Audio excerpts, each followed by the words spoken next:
শুভ সকাল আমার প্রিয় বন্ধুরা, আশা করছি তোমরা যে যেখানেই আছো সকলেই ভালো আছো, সুস্থ আছো। আমি আমার পরিবার আত্মীয় স্বজন নিয়ে খুবই ভালো আছি। আমি সুপ্রিয়া, আমার সকল প্রিয় বন্ধুদের আমার ব্লগ চ্যানেলে অনেক অনেক স্বাগত আর অনেক অনেক ভালোবাসা জানিয়ে আজকের ব্লগটি শুরু করছি। আর হ্যাঁ বন্ধুরা, আমার এই ভিডিওটি প্রথম থেকে শেষ পর্যন্ত দেখার অনুরোধ রইল তোমাদের কাছে। আশা করছি আমার এই অল্প অল্প গল্প দিয়ে সাজানো ভিডিওটি তোমাদের খুবই ভালো লাগবে। সকালবেলার বাসি কাজকর্ম বলতে ঘরটুন ঝাড় দেওয়া আর থালা বাসন মাজাই হচ্ছে বাসি কাজকর্ম।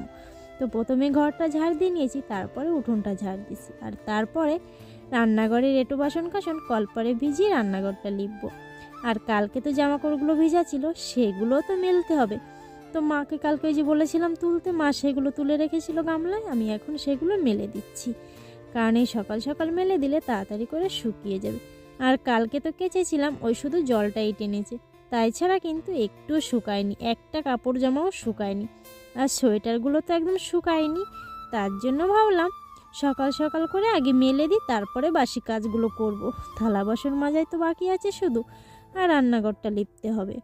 আর ঘরটন তো আগেই ঝাড় দিয়ে দিয়েছি, তারপরে ঘরের দুয়ারটা আগে ঘরটা ঝাড় দিয়ে তারপর লিপে দিয়েছিলাম, আর তারপরে আর কি উঠোনটা ঝাড় দিয়েছি।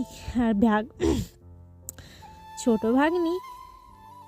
ভাগ্নি এখনও ঘুমোচ্ছে, আর জামাইও এখনও উঠিনি। আর বড় ভাগ্নি আমাদের বাড়ির পাশেই, ওই একটু স্টেশনের কাছে আর কি। ও কিন্তু রাত্রে খাওয়া দাওয়ার পরে চলে গেছিলো। তো ছোট ভাগ্নি মেয়েটাও গেছিলো ওর সঙ্গে। তো আর মেঘনাও গেছে, সবাই মিলে এক জায়গা থাকবে সেই আনন্দ করে আর কি গেছে মেঘনা ওখানে। আর এদিকে আমি কলপারে বাসনগুলো ভিজিয়ে রেখেছিলাম, মানে ছোটো ভাগ্নি ঘুম থেকে উঠে দেখো বাসন মাজতে চলে গেছে। আর এদিকে ওই মাটি ভিজিয়ে রেখেছিলাম বালতিতে, মা দেখি রান্নাঘরটা লিপছে। তো আমি ভাবলাম মা তোমার আর লিপতে হবে না, বলছে ঠিক আছে তুমি তাড়াতাড়ি করে রান্না বসিয়ে দাও, আমি রান্নাঘরটা লিপে দিচ্ছি। আর এদিকে মেঘা ঘুম থেকে উঠেছে, মেঘাকে ওর দিদিভাই বিরাজ দিয়ে এখন একটু কোলে করছে। আর ওদিকে আমি জামাইকে চা করে দিয়েছি, জামাই আর দিদা দুজনে মিলে চা খাচ্ছে। আর নাতি জামার সঙ্গে বসে বসে চা খাচ্ছে আমার শাশুড়ি মা। আর ওদিকে আমি কিন্তু ভাতটা বসিয়ে দিয়েছি, কারণ একটু সকাল সকাল করে রান্নাটা বসিয়ে দিয়েছি। আজকে মেঘনাকে যাব স্কুলে ভর্তি করতে, ওই যে কালকে ফটো তুলতে গেছিলো সন্ধ্যাবেলা, কারণ আজকে ভর্তি করব সেই জন্য। তো ওকেও তো রেডি করে নিয়ে যেতে হবে, তার জন্য সকাল সকাল আর কি রান্নাটা বসিয়ে দিয়েছি। এখনও বেশি বেলা হয়নি, সবে 7টা মতো বাজে। আর মেঘনা তোর দিদিদের বাড়িতে রয়েছে, একবারে ওখান থেকে খাওয়া দাওয়া করে তারপরে আসবে। আর সকালবেলা আমাদের এখানে রান্না হচ্ছে, ওরা এসে আর কি খাবে।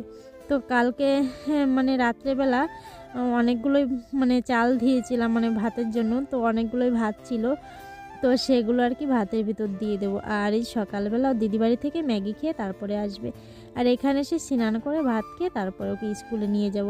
আর এদিকে আমি রান্না বসিয়ে দিয়েছি।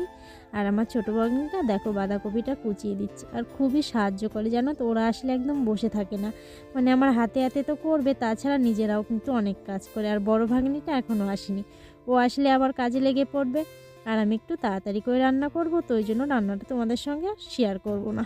এদিকে দেখো আমার রান্নাটা হয়ে গেছে। কালকে দুপুরে মাংস করেছিলাম, সেই মাংস রয়েছে। আর ফুলকপির তরকারি করেছি, বাঁধাকপি ভেজেছি। আর এদিকে মেঘনা এসে স্নান করে নিয়েছে, আর আমিও স্নান করে ঠাকুর সেবা দিয়ে আমিও রেডি হচ্ছি। এখন শাড়িটা পরে নিয়েছি, শুধু মাথাটা আঁচড়ালে হয়ে যায়, তারপরে খাওয়া দাওয়া করে বেরিয়ে পড়বো। আর এদিকে দেখো সবাইকে খেতে দিল আমার ছোটো ভাগ্নি, আর আমিও মেঘনাকে নিয়ে খেয়ে নিলাম। তারপরে দেখো এখন স্কুলের দিকে যাচ্ছি, আজকে মেঘনাকে ভর্তি করতে হবে। তো মেঘনা বড় হয়ে গেছে, এখন হাই স্কুলে যাবে। আর এবার থেকেই আমার খাটনি কিন্তু দ্বিগুণ হয়ে গেল, কারণ ছোটোটাকে এবার ভর্তি করেছি, দুজনকে দুদিকে স্কুলে নিয়ে যেতে হবে। আর মেঘনাকে তো এখনও নিয়ে যেতে হবে, একা একা যেতে পারবে না, কারণ বেশ একটু দূরে কিন্তু স্টেশনের ওপারে স্কুলটা। তো এখন আমি যাচ্ছি আর একটা দিদির বাড়ি, তো ওই দিদি ওনার মেয়েকে ভর্তি করবে। ওই মেয়েটা হচ্ছে মেঘনার বান্ধবী, তো ওরা দুজন এক ক্লাসেই পড়তো। তো এখন ওরা 5-এ ভর্তি হবে, তো এখন ওকে নিচ্ছে না আর কি, ওর মা যাচ্ছে আর আমি মেঘনাকে নিয়ে যাচ্ছি। মেঘনা বলছিল আমি যে স্কুলে ভর্তি হবো আমি কিন্তু সেই স্কুলটা আজকে দেখতে যাব। তো আমি বলছি চল তাহলে, তো অনেকটা সময় লাগবে আমাদের যেতে। তো দেখো আমরা স্কুলে প্রায় কাছাকাছি চলে এসেছি, আর বেশ একটু দূরে, প্রায় 40 মিনিটের মতো লেগেছে আমাদের হেঁটে আসতে। আর ওই ভিতর দিয়ে গলির ভিতর দিয়ে, তো ওখান দিয়ে আর কি ভ্যান ট্যান চলে না, তো যাই হোক, ও রোজই আসতে হবে এরপর থেকে, জানুয়ারির 2 তারিখ থেকে আর কি স্কুল শুরু হবে। তো প্রথম দিন আসছি, তো ওই জন্য মনে হচ্ছে অনেকটা দূর, তো প্রতিদিন যাতায়াত করতে করতে কাছে হয়ে যাবে। যাই হোক, স্কুলের ভিতর পৌঁছে গেছে। আর দেখো কত বড় একটা মাঠ, আর চারপাশে গার্জেনরা বসে আছে, দাঁড়িয়ে আছে। আর ওখানে কিন্তু লাইন দিতে হচ্ছে ভর্তির জন্য, অনেক ভিড়। জানি না কখন মেয়েটাকে ভর্তি করে বাড়ি যাব, অনেকটাই সময় লেগেছিল জানো তো আমাদের ভর্তি করতে। তো সেই 10:30টায় এসেছি, এখন বাজে প্রায় 2টো। তো এখন বাড়ির দিকে যাচ্ছি, বাড়ি যেতে যেতে প্রায় 2:30-3টে বেজে যাবে। যাই হোক, ভর্তিটা তো হয়ে গেছে, ভাবছিলাম আজকে আর হবে না। ওই অনেকে আর কি ভোর 5টা থেকে এসে আর কি নামটা লিখিয়েছে, যারা আর কি ভোর ভোরে এসছে। তো 1:30টা অবধি ভর্তি নিয়েছিল। তো 1:30টা অবধি ভর্তি নেওয়ার পর তারপরে কজন ছিল, তো বলছে ঠিক আছে তাহলে তোমাদের মানে ভর্তিটাও নিয়ে নিই। তো সেইভাবে আর কি আমাদের ভর্তিটা নিয়ে নিয়েছে, নাহলে আজকে আর হতো না। যাই হোক, ভালোভাবে ভর্তিটা করে এসেছি মেয়েটাকে। আর দ্বিতীয় দিন যাওয়া লাগলো না। আর বাড়িতে আত্মীয় স্বজন, আর আমি যদি রোজ রোজ যাই, ভালো দেখা যায়, সবার সঙ্গে একটু কথাবার্তা বলবো। আর এদিকে দেখো বাড়িতে চলে এসেছি, আর মেঘাকেও মা স্নান করিয়ে দিয়েছে। তো এখন খাওয়া দাওয়া করে নেব।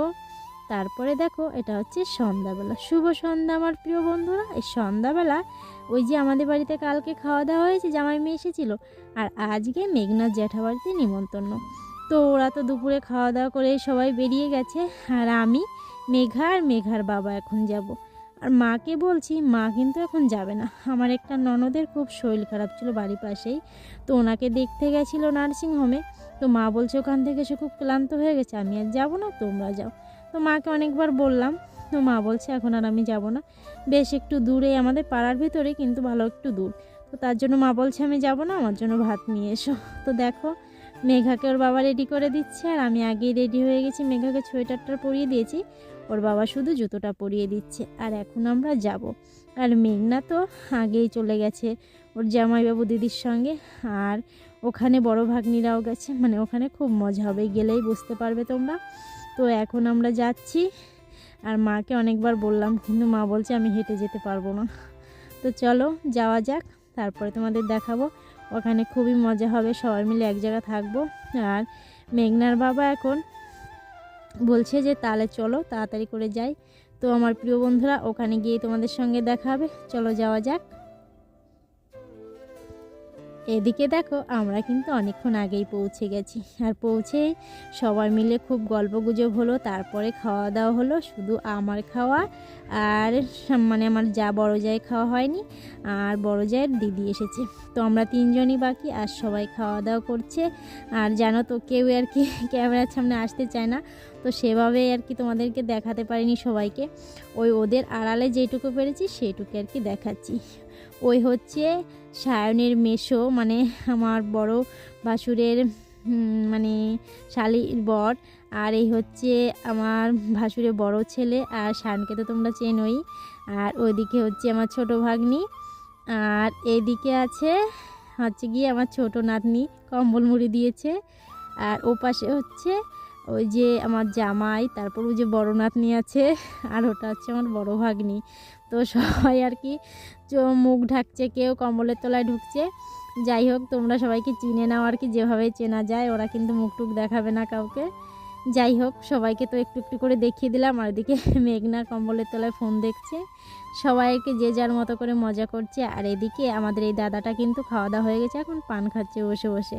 আর আমাদের বাড়িতে না কোনো একটা অনুষ্ঠান হলেই, সবাই এক জায়গা হলেই কিন্তু খাওয়া দাওয়ার পরে একটু পান টান খায়। আর এই হচ্ছে আমার ওই জায়ের দিদি, বড় দিদি। তো উনিও এসেছে বেড়াতে, আর ওনার ছেলেও এসেছে। তো ওনার ছেলে আছে ওই যে বসে আছে ওই কর্নারে, আর এদিকে মেঘা ঘুরঘুর করছে। তো সবার খাওয়া দাওয়া তো হয়ে গেছে, আর এখন সবাই বসে বসে গল্প গুজব করছে। এখন শুধু আমি আর মানে আমার ওই 2 দিদি খেতে বাকি রয়েছে। তো চলো খাওয়া দাওয়া করে নিই। আজকে রান্না হয়েছে দিদিদের বাড়িতে মুগ ডাল, আর বেগুন ভাজা, মাছের ঝোল, আর মাংস, সঙ্গে আছে জলপাইয়ের টক। খুব সুন্দর হয়েছে রান্নাবান্না, জানো তো, খুব ভালো রান্না করে দিদি। তো খুব সুন্দর হয়েছিল খেতে। তো সবাই যখন খাচ্ছিল আর কি আনন্দ মজা করে, সেটা আর কি তোমাদেরকে দেখাতে পারিনি। কিন্তু কি করব, আমি এখন খেতে বসবো সেটাই তোমাদের সঙ্গে শেয়ার করি। আর সবাই কিন্তু খাওয়ার সময় ক্যামেরা করাটা পছন্দ করে না।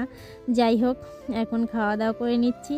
খাওয়া দাওয়ার পরে আমার ছোট ভাগ্নিরা আজকে বড় মামার বাড়ি থাকবে, কালকে ওখান থেকে বাড়ি চলে যাবে। আর এখন অনেকটাই রাত হয়ে গেছে, খাওয়া দাওয়া করে আমরাও বাড়ির দিকে যাব।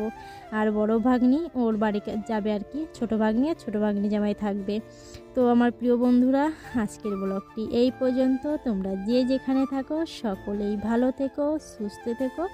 দেখা হচ্ছে পরবর্তী ব্লগে। টাটা সবাইকে।